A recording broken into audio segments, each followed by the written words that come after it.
Observação. A visualização de múltiplas telas me prende como equivalente a uma pintura impressionista ou abstrata. Palavras e imagens escapam da análise racional, permitindo que dicas subliminares do futuro passem. Breves e evasivas, elas devem ser pegas rapidamente. Animações de computador enchem até mesmo cereais de café da manhã com um futuro alucinógeno. Canais de música processam censura de informação, evitando apresentação linear, insinuando escolha pessoal limitada.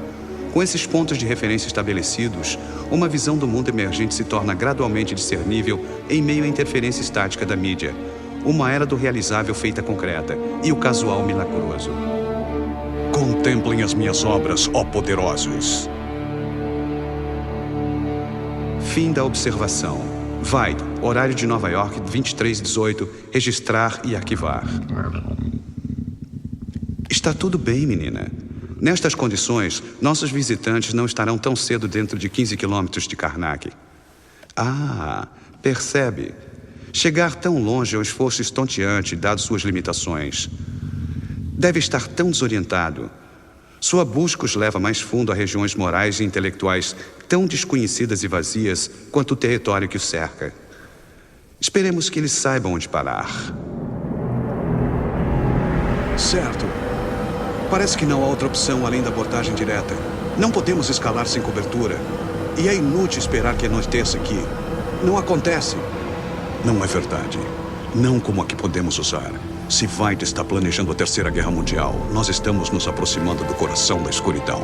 Os panfletos, toda a porcaria que pegamos na mesa dele, não me pareceu de alguém que queira eliminar a humanidade. E além do mais, é o Adrian, por santo Deus. Por que ele iria querer destruir o mundo? Insanidade, talvez. Quem está qualificado para julgar? É o homem mais inteligente do mundo de quem está falando. Como alguém pode saber se ele ficou louco?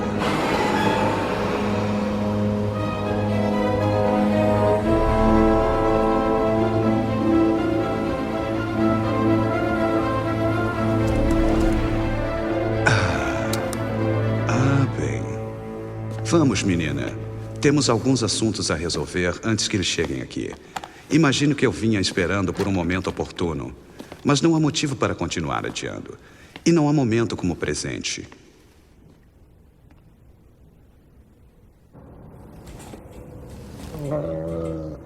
Não irá mais longe? Não? É justo. Espere aqui. Será breve.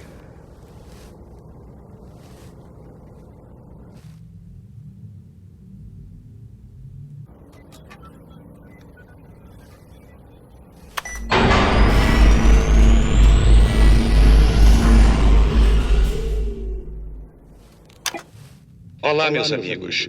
Terminei meu trabalho agora e ficaria honrado se vocês três se juntassem a mim para uma bebida no viveiro antes do jantar. Eu tenho algo para celebrar. Veidt, desligo. Festejando. O Holocausto chegando e os malditos Knotheads vão festejar. Dá pra ouvir aquela porcaria que eles chamam de música lá na Madison Square daqui. Davidstown dormia, deserta, salvo por silêncio. Eu entrei na minha antiga residência quietamente, com cuidado para não despertar do seu sono imoral os carniceiros que ocupavam. Todos eles sairão bêbados e brigando. E é logo ali. Este é um cruzamento ruim. Você nunca sabe o que vai virar a esquina em seguida. Alheios à morte que estava entre eles, eles conheceriam seu abraço sombrio sem nunca entender o porquê. No entanto, estava acordado. Oh, quer algo? Não. Acho que a Josefine pendurou isso aqui, como ela disse. Joseph... Oh, Joey! Você deve ser a sua... namorada. Nós brigamos. No breu completo, eu o espanquei. Eu não a vi recentemente. Nenhum pirata veio, mas aconteceu algo pior. Eu olhei para cima para ver os rostos familiares, exceto pelo seu terror. Sem problema. Vou esperar no Promethean. Não estou ansiosa pelo encontro. Olha, diga a ela que a Hustler chega amanhã. As crianças choravam. Eu olhei para a figura abaixo de mim. Com lábios inchados e ensanguentados, ela balbuciou meu nome.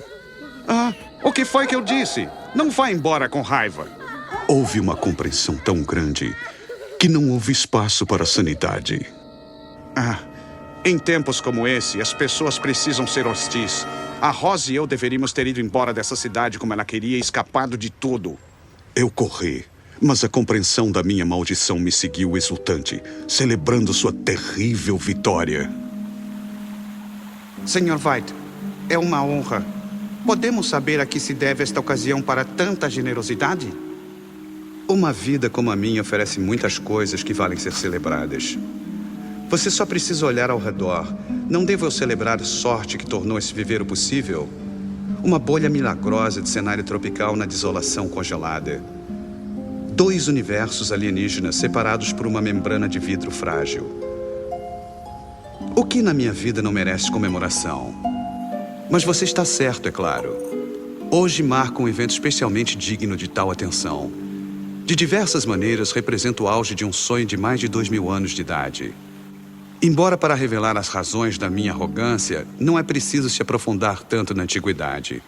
Meros 40 anos serão suficientes na época da minha infância. Meus pais chegaram à América no ano em que eu nasci, 1939. Ao entrar na escola, eu já era excepcionalmente inteligente. Minhas notas perfeitas nas primeiras provas começaram a levantar tamanha suspeita que eu cuidadosamente tirava apenas notas médias dali em diante. O que causou tamanha precocidade? Meus pais eram intelectualmente comuns, não possuindo qualquer vantagem genética. Talvez eu tenha decidido ser inteligente ao invés do contrário. Talvez todos nós tomemos tais decisões, embora isso pareça uma doutrina insensível. Aos 17 anos, meus pais estavam mortos e eu encarei uma decisão diferente. Minha herança ofereceu luxos para durar uma vida, e, no entanto, não precisando de nada, eu inflamei com o desejo paradoxal de fazer tudo. Vocês compreendem? Meu intelecto me diferencia. Diante de escolhas difíceis, eu sabia que ninguém poderia me dar conselhos úteis. Ninguém vivo. O único ser humano com quem eu senti qualquer tipo de relação morreu 300 anos depois do nascimento de Cristo. Alexandre da Macedônia. Eu o idolatrava. Um jovem comandante do exército, cujo império estendeu-se pelas costas da Turquia e Fenícia, dominando o Egito antes de levar seus exércitos para a Pérsia. Ele morreu aos 33 anos, dominando grande parte do mundo civilizado, dominando sem barbárie. Em Alexandria, ele instituiu o maior centro de aprendizagem do mundo antigo. É verdade, pessoas morreram, talvez desnecessariamente. Porém, quem pode julgar tais coisas? Mas ele chegou muito perto de realizar sua visão de unificar o mundo. Eu estava determinado a medir o meu sucesso baseado no dele. Primeiro, eu dei a minha herança para demonstrar a possibilidade de conseguir tudo começando do nada. Em seguida, eu parti para a Turquia para reconstituir os passos do meu herói. Eu queria alcançar uma realização como a dele, trazendo uma era de esplendor a um mundo ignorante. Eu queria ter algo para poder dizer a ele caso nos encontrássemos no Salão das Lendas. Eu segui o caminho da máquina de guerra de Alexandre pela costa do Mar Negro, imaginando seus exércitos tomando porto após porto. Sangue antigo sobre bronze antigo. Estranhamente, antes de dominar a Fenícia, ele foi para o norte, em direção à Frígia, talvez por causa do desafio que ela apresentava. O maior enigma do mundo estava lá, um nó que não podia ser desfeito. Alexandre o partiu em 2 com sua espada. Pensamento inovador, percebe? Séculos à frente do seu tempo. Seguindo para o sul, ele entrou no Egito por Mênfis, onde eles o proclamaram filho de Amon, juiz dos mortos, cujo nome significa o oculto. Sob domínio de Alexandria, a cultura clássica dos grandes faraós foi restaurada. Eu o segui pela Babilônia, por Cabul até Samarcand e até a Índia, onde ele viu pela primeira vez os elefantes de guerra. Ele voltou para reprimir revoltas em casa. Eu segui viagem pela China e Tibete, ganhando sabedoria marcial no caminho. Alexandre retornou à Babilônia para morrer com uma infecção aos 33 anos. Em meio às ruínas, eu vi suas falhas. Ele não havia unificado o mundo todo, nem construído uma unidade que sobrevivesse a ele. Desiludido, mas determinado a completar minha odisseia, eu segui seu corpo até o local de repouso em Alexandria. Na noite antes de regressar para a América, eu vaguei pelo deserto e comi um pouco de haxixe que eu ganhei no Tibete. A visão reveladora me transformou. Arrastando-me com dificuldade pela história empoeirada, eu ouvi reis mortos andando por baixo da terra. Ouvi sons de festas por crânios humanos. Alexandre tinha meramente ressuscitado uma era de faraós. Sua sabedoria verdadeira e imortal agora me inspirava. Que magnificência intelectual seu sistema encorajava.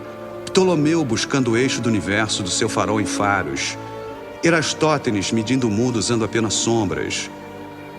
Seus maiores segredos, no entanto, foram confiados aos seus servos, enterrados vivos com eles em câmeras cheias de areia. Adotando o nome grego de Ramsés II e o estilo audacioso de Alexandre, eu resolvi aplicar os ensinamentos da antiguidade ao mundo de hoje. Aí começou meu caminho para a conquista. Conquista não de homens, mas dos males que os assolam. Hoje, a conquista se torna garantida, na qual sua assistência incondicional provou-se indispensável. Vocês compreendem o triunfo para o qual vocês contribuíram? A glória secreta que ele traz? Vocês compreendem minha vergonha quanto a tão inadequada recompensa?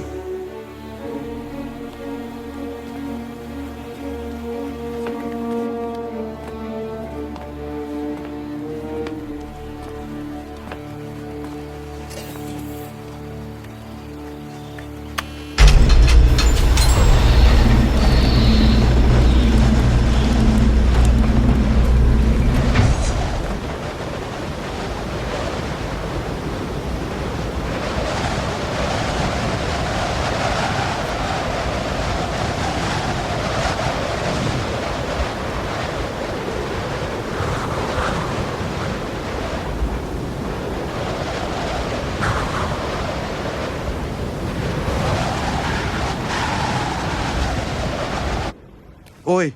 Nossa, isso aqui é uma lixeira. É onde eu trabalho, está bem? Não é um escritório de revista com um bando de mauricinhos. Ei, companheiro, com licença. Eu vim me encontrar com meu irmão, ele é gerente daqui, sabe onde ele tá? O Milo está no escritório. Ele sai às 11h30. Josefine, podemos andar um pouco? Eu não acho que é possível salvarmos essa relação. Então é assim. Eu dei o máximo de mim agindo como você queria que eu agisse. Está vendo? Ali, eu coloquei seu pôster idiota ali. Claro, no mesmo lugar onde você compra Hustler. Escuta, eu não preciso justificar nada pra você. Eu gosto de gatas bonitas. E você me vem com essa conversa? Tá, desculpe. Veja, esse livro trata de relacionamento. Eu acho que se você lesse, você entenderia o que está acontecendo conosco. Eu não quero entender porcaria nenhuma. Eu só quero ir pra cama com você. Eu quero ir pra cama com você. Joey, por favor, eu não posso lidar com isso. Eu quero ser hétero. Joey, não. Eu quero morrer. Por fim, cheguei à costa com cor de cinzas. Um oceano branco deplorável se prolongando sem fim diante de mim. Como eu cheguei a esse ponto aterrador? Com amor, apenas com amor como meu guia. Atrás de mim, à distância, um grupo de linchamento se formava. Moralmente, nós precisamos atacar primeiro. Qual foi meu erro? O cargueiro estava a caminho de Davidstown. Já deveria ter chegado. Minha dedução era infalível, passo a passo. Parando, eu respirei encharcado, ouvindo o som dos meus perseguidores trazidos pelo vento. Agora melhor com fôlego de volta. Planejando continuar minha fuga, levantei minha cabeça. Com licença. E eu ouvi. Meu marido é um senhor de cor. Compra o jornal aqui. Ele esteve aqui hoje? Parecia estar esperando, não aguardando para atacar. Esqueça. Estou vendo meu marido. A verdade impronunciável aproximou-se inevitavelmente de mim enquanto eu nadava em direção ao cargueiro, esperando para ter ajuda extra a bordo. Não havia planos de capturar Davidstown. O navio estava maior, mais perto. Eu continuei nadando. Todos os meus planos bem-intencionados acabaram assim. Eu me engasguei, cuspi água salgada e nadei com raiva. Eles vieram para Davidstown para esperar até que pudessem coletar o único prêmio que lhes era valioso. Reclamar a única alma que eles já quiseram de verdade. Meus ombros doíam. O navio era gigantesco agora.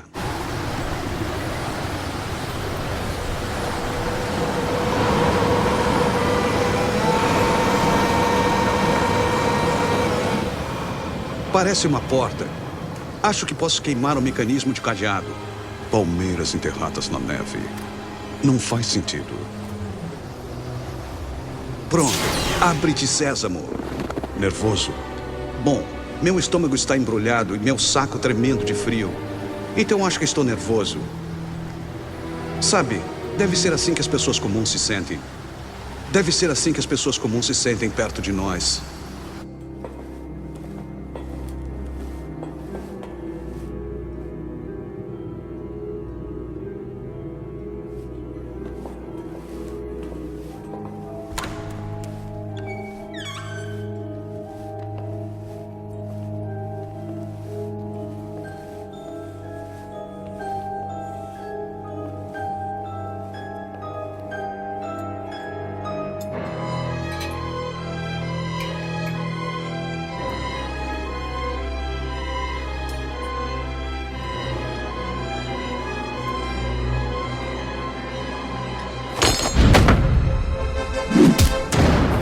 Modos.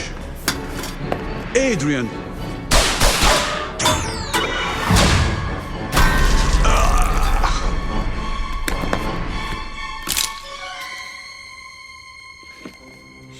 Então, o que eu posso fazer por vocês? Droga, você sabe do que se trata. A Pyramid Delivery está por trás de toda essa confusão e você está por trás da pirâmide. Meu Deus, Adrian, o que está tentando fazer? Estou tentando melhorar o mundo. Como quando comecei. Meu primeiro caso fez parecer possível acabar com a injustiça, destruindo sindicatos do crime. A ideia de que criminosos monopolizavam o mal foi ela própria destruída pelo meu segundo caso. Eu investiguei o desaparecimento do justiceiro encapuzado em meados dos anos 50. Um agente, fontes do governo revelaram, tentou descobrir o paradeiro dele na época, relatando que falhou. Descobrir o paradeiro do agente se mostrou mais fácil. Edward Blake. Como homens inteligentes diante de tempos lunáticos, nós éramos muito parecidos, desprezando um ou outro imediatamente. Reconhecendo-me, ele atacou a si mesmo, julgando-me erroneamente como um criminoso. Eu estudei suas limitações, ataque habilidoso, uppercut devastador, pouco mais. Ele venceu, no princípio. Terá Blake encontrado o justiceiro encapuzado, matado, reportando fracasso? Não posso provar nada. Nós nos encontramos depois em 1960. Eu o evitei, fascinado por John. Ainda assim, eu observei Blake durante anos. Sabe de uma coisa? Ele estava em Dallas com Nixon no dia que Kennedy morreu. Ninguém tem certeza porque Nixon estava lá. Já leu o discurso que JFK realizaria? Nós, neste país, nesta geração, somos por destino e não por escolha os vigilantes dos pilares da liberdade mundial. Talvez ele estivesse ensaiando quando a carreta chegou ao local, nunca imaginando que sobre os pilares da tirania mundial, uma mira telescópica observava. Todos percebemos o quanto as coisas estavam ruins. Eu continuei com as aventuras, mas parecia sem sentido. Eu combati apenas os sintomas, deixando a doença em si não tratada. Eu me senti impotente contra as forças maiores do que eu tinha previsto. Covarde demais para confrontar minhas ansiedades, foi-me explicada a comédia mórbida da vida pelo próprio comediante no fiasco dos combatentes do crime em 66. Ele discutiu a inevitabilidade da guerra nuclear, descreveu meu papel no futuro como o cara mais esperto do necrotério e abriu meus olhos. Apenas os melhores comediantes conseguem isso. Eu me lembro do mapa queimado entre meus dedos. O Nelson dizendo, alguém precisa salvar o mundo. Foi aí que eu entendi. Foi aí que me acertou. Olá. Glória. Eu sabia que você fazia esse caminho de volta para casa, então pensei em encontrá-lo no trabalho. Não estou pronta para visitar o apartamento. Ainda? Eu sinto saudades, Malcolm. Sinto saudades da pessoa que você era. Mas não posso viver com alguém que só pensa em ajudar os casos perdidos e depois deixe que o sofrimento deles afete nossa vida. Se puder me prometer que vai pedir transferência para um trabalho diferente, com pacientes diferentes, eu posso voltar para casa. Malcolm, você está me ouvindo? Glória, desculpe-me. Aquelas pessoas, elas estão se machucando. Malcolm, não se atreva a se intrometer. Glória, eu lamento. É o mundo, não posso fugir dele. Seu volume negro inclinado ocupou toda a minha visão. Mais perto ele estava. Mais perto. De forma brutal, fui colocado cara a cara com a moralidade da humanidade. Pela primeira vez, eu entendi de verdade que a Terra pode morrer. O que eu poderia fazer? Eu vi leste e oeste, ambos de braços cruzados. Aí estava um nó para desafiar até mesmo a ingenuidade de Alexandre. Ambos os lados perceberam as implicações suicidas de um conflito nuclear. Contudo, não podiam parar de correr em direção a isso para que seus oponentes não o dominem. Mais cedo ou mais tarde, o conflito seria inevitável. Meu plano precisava de preparação. Cada passo tinha que ser tomado com cuidado, constantemente lembrando o que estava em jogo. o presente do mundo terminaria. Seu futuro, infinitamente mais vasto, também desapareceria. Nenhum vestígio humano restaria. Toda a nossa riqueza e cor e beleza seriam perdidos, como se nunca tivessem existido. O mundo que eu tentara salvar estava perdido para sempre. Eu era um horror. Em meio a horrores, eu devo viver. Uma corda foi jogada. Eu a peguei. Viu? As pessoas não estendem a mão e fazem contato. E do convés, uma comemoração começou, tanto nojenta quanto negra. Seu fedor afrontava o céu. Fim. Você vem aqui há semanas lendo essa porcaria várias vezes e mesmo assim não somos exatamente próximos. Porque não faz sentido, cara. Por isso eu preciso ler mais de uma vez. Essa não é a questão. Qual é o seu nome? Meu nome é Bernie. Bernie? Apelido de Bernard? Quem diria? Esse é o meu nome. E daí? Não significa nada. Espere um pouco. Que diabos está acontecendo ali? Briga, pare o carro. Steve, você acabou de ser suspenso. Ainda sou o mesmo, Joe. Pare o carro. Ah, droga! É a Joey, uma das minhas motoristas, brigando. Por falar em hora errada. Cada passo foi sincronizado. John, sendo poderoso demais e imprevisível para se encaixar nos meus planos, precisava ser removido. Por isso, a Desenvolvimento Dimensional contratou seus antigos parceiros. Eles deu câncer. É. Weaver primeiro, Slater e Moloch depois. Expostos a radiações sem mesmo nem saber, eles eram observados de perto, cultivados como armas contra John. Enquanto isso, aproveitando de nova tecnologia, eu pesquisei genética. Bubastis foi um sucesso logo no início. E teletransporte. Com John provando que teletransporte era possível, por que desenvolver carros elétricos? Minhas pesquisas eram vitais, como minha ilha, secretamente comprada em 1970.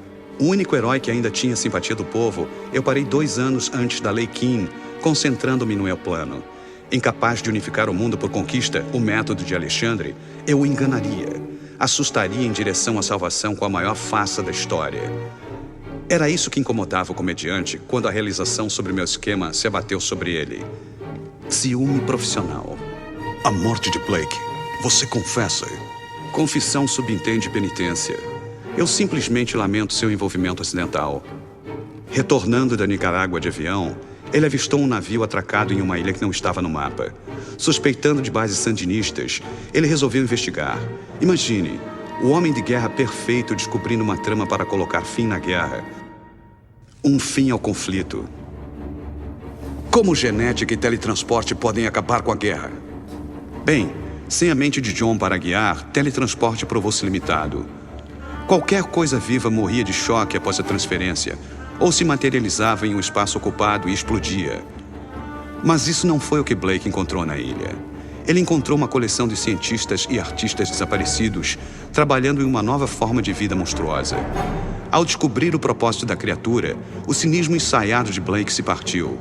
Embora chocado, expor meu plano causaria horrores ainda maiores, evitando a salvação da humanidade. Até mesmo Blake se negou a carregar essa responsabilidade, contando apenas para Moloch, que ele sabia que não entenderia. Mas eu tinha escutas no apartamento de Moloch e entendi perfeitamente.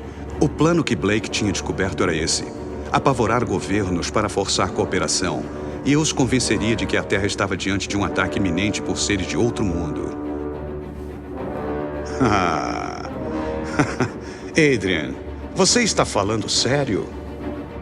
Perfeitamente. Um problema intratável só pode ser resolvido indo-se além das soluções convencionais. Alexandre entendeu isso 2000 anos atrás, na Frígia. Blake entendeu também. Ele sabia que meu plano seria bem-sucedido, embora sua dimensão o tenha apavorado. É por isso que ele não contou a ninguém. Era grande demais para discutir, mas ele entendeu. Ele entendeu o presságio. Sabia que uma transformação fascinante para a humanidade estava próxima. O mundo bruto que ele prezava tanto simplesmente deixaria de existir. Depois de Blake, eu neutralizei John. Relatórios psiquiátricos roubados indicavam sua incapacidade mental. As alegações de câncer tornaram-se verídicas. Até aí, a caçada de Rorschach pelo assassino de máscaras precisava ser interrompida. Meu próprio assassinato, confirmando sua teoria errônea, colocou-me acima de qualquer suspeita. Eu contratei meu próprio assassino através de terceiros. Quando eu lhe dei a cápsula de veneno, talvez ele tenha entendido. Nada agora estava entre meu plano e eu. O destino da humanidade estava seguro em minhas mãos. Adrian, isso é loucura. Quem acreditaria em uma invasão alienígena? Hitler disse que o povo engole mentiras com facilidade, desde que sejam grandes o bastante. Eu planejei construir meu monstro, teleportá-lo a um certo local. Você disse que teletransporte não funcionava. Funciona bem, assumindo que você queira que as coisas explodam quando chegarem. Teleportada para Nova York, a morte da minha criatura ativa mecanismos dentro do seu enorme cérebro clonado de humano. A onda de impacto psíquica resultará na morte de metade da cidade. Adrian, desculpe-me. Você precisa de ajuda.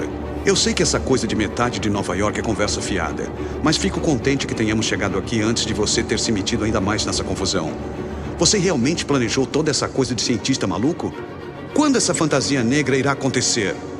Quando você planeja fazer isso? Fazer?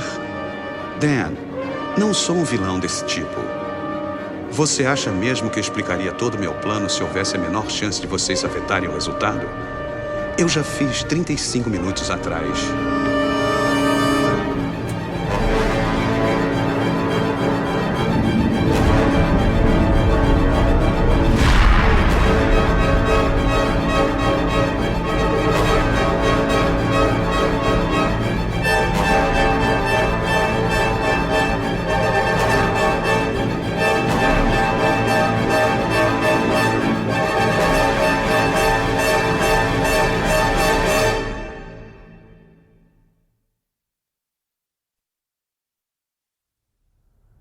Meu nome é Ozymandias, Rei dos Reis. Contemplem as minhas obras, ó poderosos, e desesperai-vos. Ozymandias, Percy Shelley.